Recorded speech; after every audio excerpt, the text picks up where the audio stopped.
Moi, je voudrais qu'on parle des différences entre habitudes et coutumes maghrébines avec l'islam, car il y a une grande confusion. Euh, le problème, c'est que déjà au niveau de la législation musulmane, il y a ce qu'on appelle l'urf. Donc en fait, la coutume, elle est prise en compte. Les us et les coutumes de l'islam, elles sont prises en compte tant qu'elles ne sont pas contradictoires avec le Coran et la Sunna.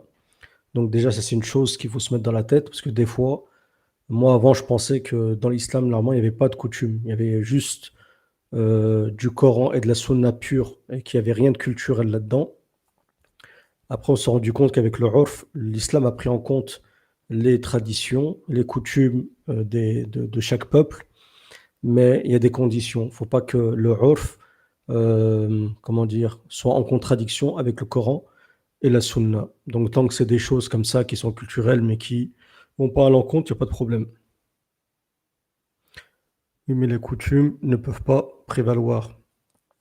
Bon, en fait, elles n'ont pas la prévalence, elles sont prises en compte, mais elles sont subsidiaires. On va dire, ce qui passe, ce qui a la prévalence, sans aucun doute, c'est le Coran et la Sunna, mais le urf passe bien après. Par exemple, je vais te donner un exemple, on a dans le madhab d'Abu Hanifa, certains élèves d'Abu ou je sais, non, c'est dans le madhab d'Imam Malik, l'imam Malik avait pris en compte que dans les coutumes, que les femmes de Quraysh, par exemple, elles ne voulaient pas allaiter pour pas transformer leur corps, leur physique. Donc ça, nous, ça peut nous paraître un peu confus, bizarre. On va se dire comment ça se fait qu'on prenne de telles coutumes, pourquoi il y aurait une spécificité, c'est la femme de Quraysh, parce que c'est notable. Donc l'imam Malik, par exemple, a pris ceci en compte, cette coutume en compte. Donc il y a bien une prise en compte des coutumes. Après, bien sûr, on n'est pas obligé de suivre ces coutumes, on n'est pas obligé de suivre les coutumes des peuples.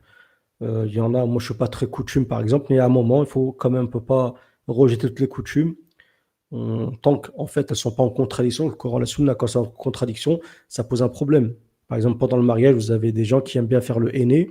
On ne va pas leur dire tu ne fais pas le henné parce que ce n'est pas cité dans les hadiths. Tant que ce n'est pas en contradiction tant qu'il n'y a pas un hadith qui interdit le fait de mettre du henné, donc il n'y a pas de problème. Mais je te cite un exemple alors pour les femmes de Quraysh.